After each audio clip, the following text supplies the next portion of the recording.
Break, and let's continue with our discussion here, looking at climate change and how we can address the matters that lead to it. To all the viewers out there who are watching, we are just letting you know that this is a concern of everybody out there. There are some human activities that we engage in and can greatly affect or lead to climate change. We've got to realize, and we've had reports regarding floods here and there. We've got reports regarding different issues in one way or the other. But these are things that we need to work upon definitely in the long run as a big discussion as well. Now, besides that, just to remind you, with Zabu, you can invest in securities and bonds by dialing *292# for the MTN subscribers.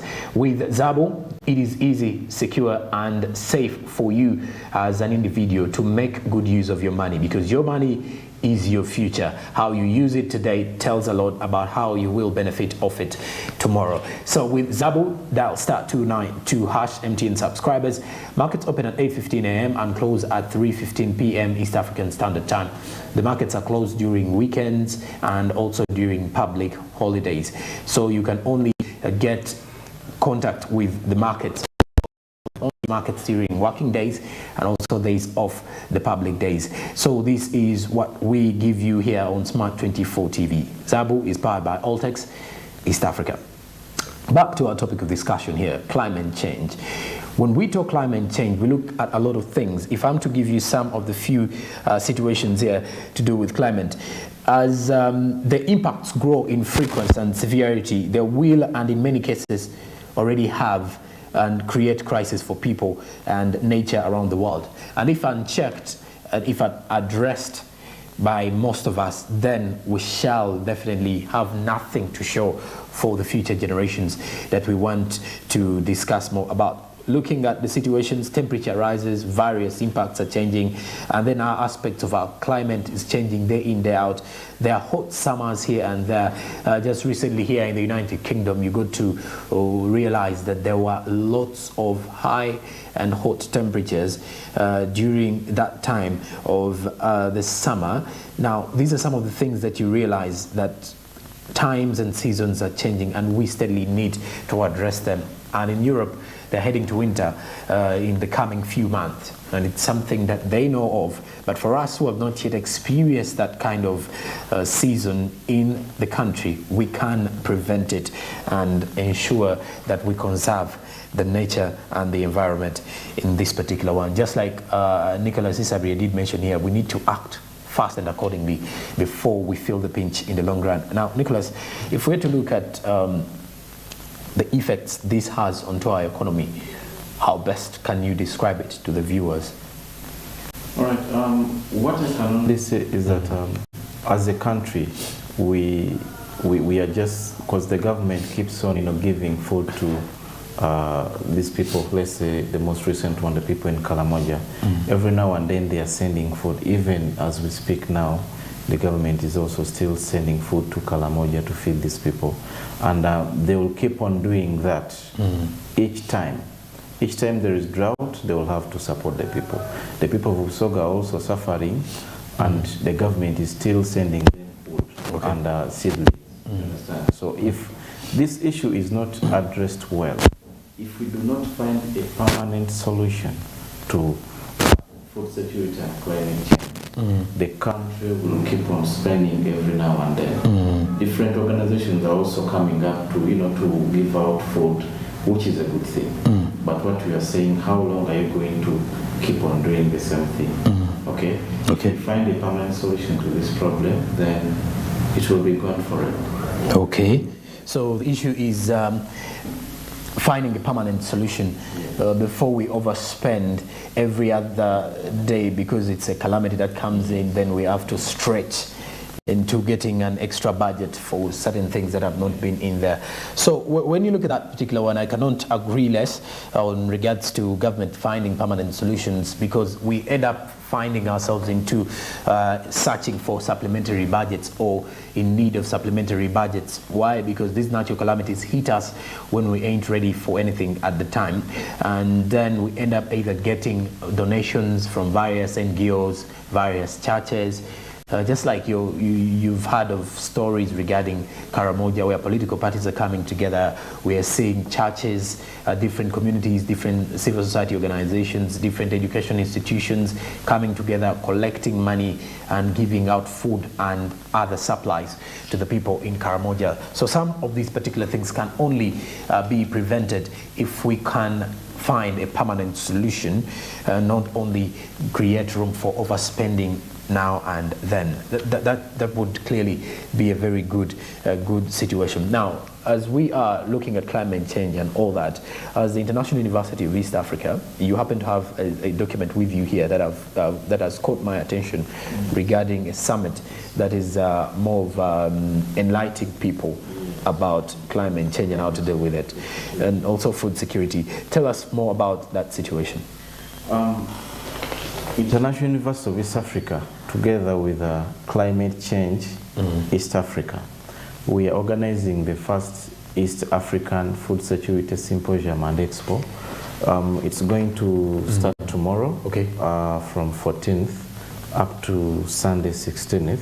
Okay. And it's both an expo and a symposium. Well, that means people, it's actually free of charge. People can just come in, go attend the symposium.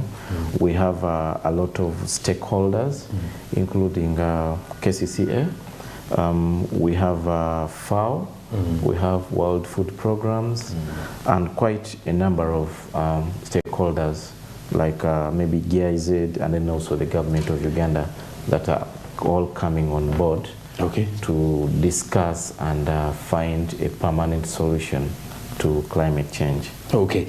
Speaking of these such expos and summits, I need to understand, in institutions, I've got to realize most cases when institutions, education institutions, I've seen this with most of the universities, set up such expos, you get to find out students are always out of these discussions. Students don't buy the idea. Why is it so? Why is it so hard for students to engage in such big, impactful discussions?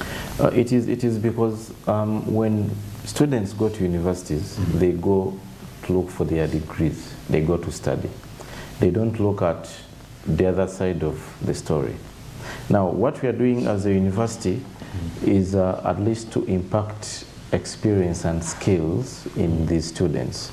We are telling them that you're here to look for your bachelor's or your diploma or your master's, but where you're going to work, these are the organizations that you're going to work from. These are some of the things that you're supposed to solve. Okay? So when we bring such kind of an event at a university, all our students are expected to participate. Because when they come in and participate, first of all, they are getting connections. They are getting to understand what it means by climate change and what they are supposed to do. Because not everyone is going to, go out and look for jobs. Some of them are going to create jobs for themselves. Some of them are also working, definitely. So it is something that is good for the students, because when they come, they will learn more and they will understand what we mean by food security. Okay. Yes. All right. Now, there's also something to do with the stakeholders you've mentioned. Yes. The Food and Agriculture Organization. Yes. Those are global organizations. Look at the WFP, global organizations. Do we expect global, or do we also expect foreign interference or discussions coming through as well? People, stakeholders coming through to discuss more away from Uganda? Yes, definitely. We are having visitors from FAO. We're having visitors from World Food Program that are going to be presenting papers. We are having representatives from other universities as well that are also going to present papers on climate change and food security. Then we have Agro Consortium, we have the GIZ, we have the Grain Council of Uganda. We also have the UPDF as well. They will all be presenting different papers on climate change and food security. Okay. Yes. And then, as we are summing up with our discussion, I want to look at our farmers from the local scale here. I think these are some of the people who have less information regarding climate change. Yes. Because theirs is wake up in the morning, get into the market, rather get into the garden, start plowing or start planting, get your seeds out there. The next few months, go in and harvest, take to the markets. Let's look at the agricultural inputs they use. Let's also look at something to do with the different planting skills that they use, or the other situations that affect them. How best can we help these people? And as civil society organizations, look at now institutions like IUEA. How can we be of help to our farmers locally from the grassroots to at least help them understand climate change? That is a good question. Now we are working with Caritas Uganda. Caritas Uganda deals with local farmers around the country, and we actually training them. And then in addition to that, we have also taken so much interest in agriculture. We are doing research in it and finding ways how best we can help the farmers. And one of the things we've done, we are innovating an electric tractor that is going to help the farmers, the local farmers. And if you have an acre of land and you want to plow, you want to plant, you want to harvest, we're only going to charge you 60,000. It's going to use electricity and solar energy. Okay. Yeah, so those are some of the things that we know we are trying to come up with that will help the farmers. Okay. Yeah. I do believe there are students who do agriculture-related courses at universities. Yes. And some of these particular things, what are some of those key skills that they receive that will help them understand climate change? At IUA, we don't have an agricultural program, unfortunately. But like I said, we are working with other universities, and being the fact that we are having all stakeholders in the agriculture sector and food security and climate change. And when when you're studying agriculture, that means you're going to also study about food security and all that. So I believe the students are going to benefit, because on the side of the expo, we have the exhibitors that are going to explain to them on how do you plant this kind of a tree, how do you plow, how do you grow mushrooms on a small scale. Such kind of information will be readily available to the students, and then also to other people that will be coming in. Okay. Yes. And then I will ask you to give me your parting shots as we're winding up with our discussion. But in the parting shots, I would want you to comment on something to do with the way forward. What next, besides the conference that is coming up?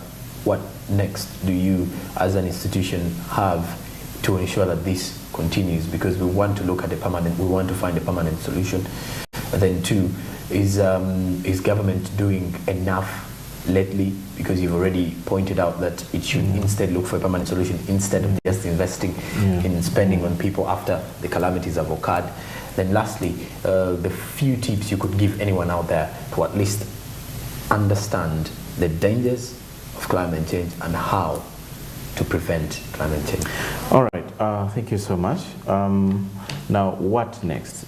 This East African Food Security Symposium and Expo, it is the first of its kind, and we are going to keep on having the same every year to educate Ugandans on what they're supposed to do. The government, we are in talks with the government, and one of the things that the government will always ask is what are private institutions doing, and what we are doing to solve some of these problems. Like I said, we are coming up with different innovations, because as a university we invest so much in research, and it is through research that we can be able to find solutions to these problems. We are coming up with an electric tractor that is going to help the farmers. And it's going to be, we are not going to charge 60,000, it's like free. It's going to be electric, it will not use fuel, and it will be available to the different farmers in the different parts of the country. Now, what tips do I have for you? If you can plant a tree, actually not if, we can plant a tree. I have planted so many trees in my village, and whenever I get a chance to get a tree, a fruit tree, I take it and plant it. Plant a tree today, and tomorrow your kids will not suffer. That is the only thing I can say. Okay. Yes. And when you look at this situation, from restraining agricultural systems to making environments inhabitable, climate change has had a very huge impact on society. You might have noticed some changes in weather conditions in your areas and all that. Seasons keep on changing.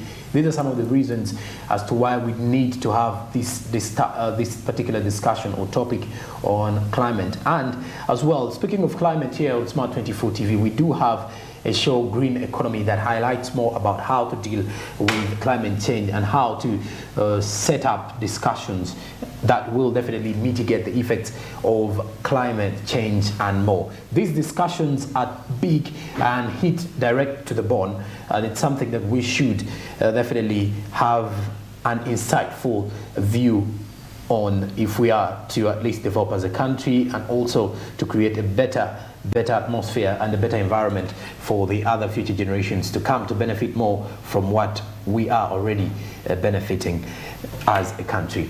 I'm John Paul Sonko, and my guest today has been coming from the International University of East Africa. He's the lead marketing, Nicholas Isavide, and he was taking us through this discussion of the climate change and food security, looking at how we can address it. This brings us to the end of our topic of discussion.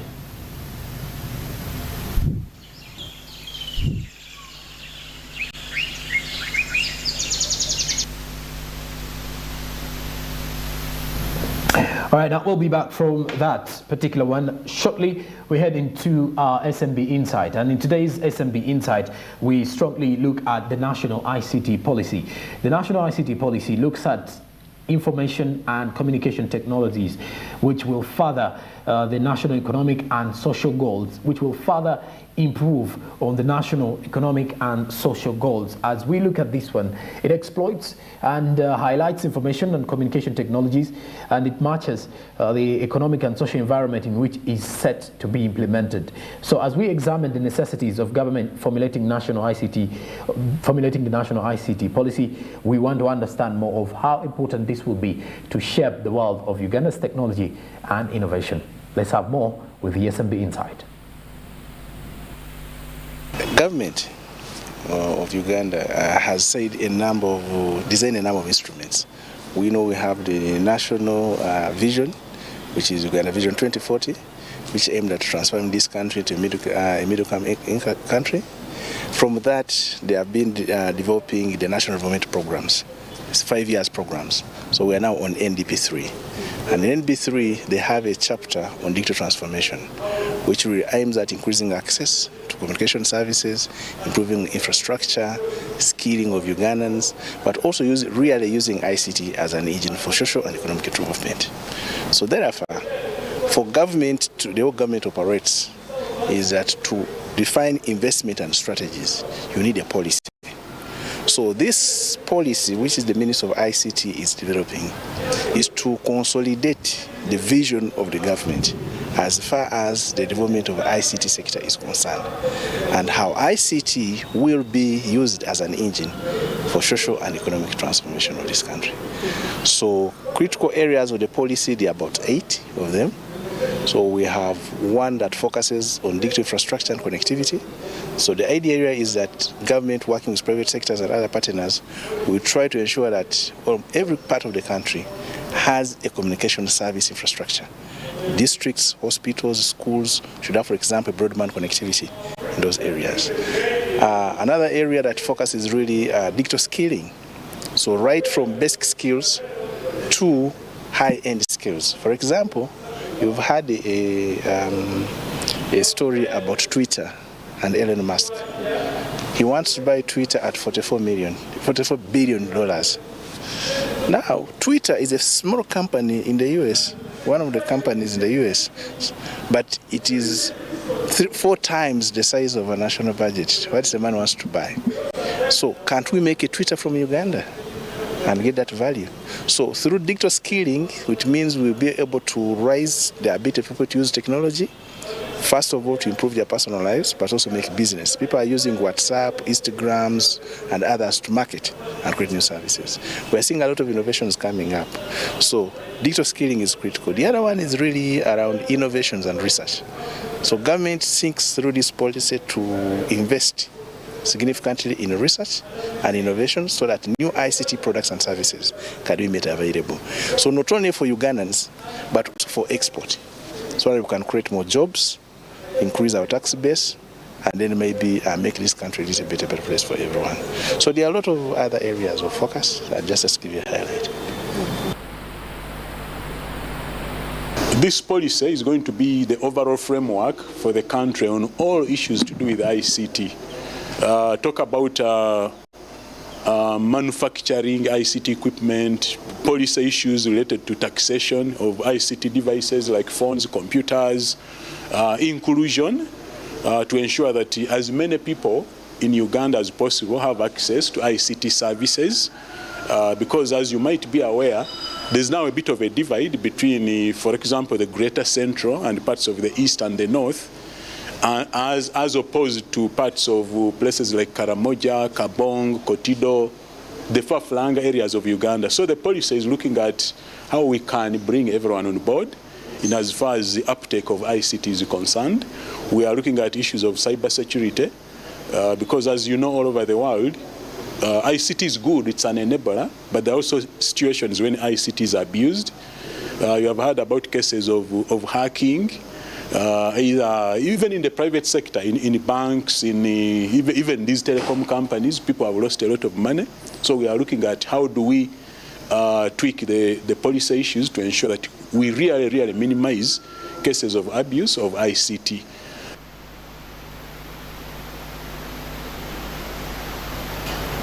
Okay, and that is what the Ministry of ICT, together with the government, wants to push forward with the national ICT policy. Also, when you look at the situation that Uganda wants to improve on the innovation and technology space, these are some of the things that we should focus on: the national ICT policy and how people can at least engage in these discussions. NITA Uganda, as well as the Ministry of ICT, has had several discussions together with the Uganda Communications Commission, as well as more of the other stakeholders in the sector, not only to create room for safety and secure information that is being shared using these particular ICT devices, but also to safeguard those particular people who buy products or devices of ICT. So these are some of the things that we need to at least focus more. And with this national ICT policy, government wants to ensure that even through schools, through education, Ugandans get to have ideas dealing in ICT or information communication technology. And that's it for the SMB Insight. But still, we are in the second hour, we are in the third hour of the show, and after the break we go on ground with Barigi Andrew to have more of the discussions here regarding business.